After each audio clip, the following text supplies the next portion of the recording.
Mankalaza sady ny fetin'ireny kosa ny renim-pianakaviana eo anivon'ny commune Antananarivo renivohitra no toloran-dramatoa Voangy Rajaonarimampianina vadiny filoham-pirenena ankehitriny fanomezana izy ireo tafiditra indrindra ao anatin'ny fanamafisana ny firaisan-kina izao tolotra izao eo ihany koa anefa ny mariky ny fitiavana.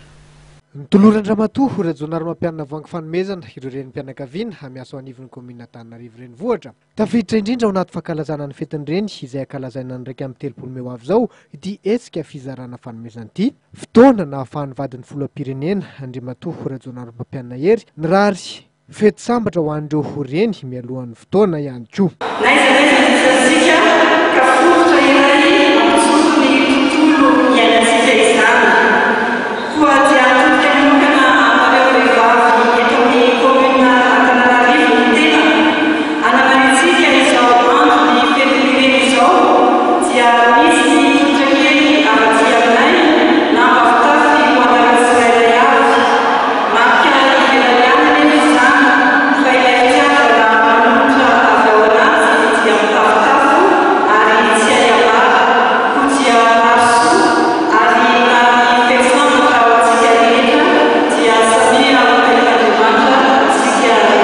Tanjony reniny malagasy tokoa ny anomezana voninahitra ireo izay nahitana masoandro tamin'ny alalan'izao hetsika izao tsy hain'ireo renim-pianakaviana moa no nisaotra ny vadiny filoham-pirenena noho izao fitsinjovany manokana ny mpiasan'ny commune Antananarivo renivohitra izao. Toy izany ny fitenenako ka misaotra ny tompo ny aloha.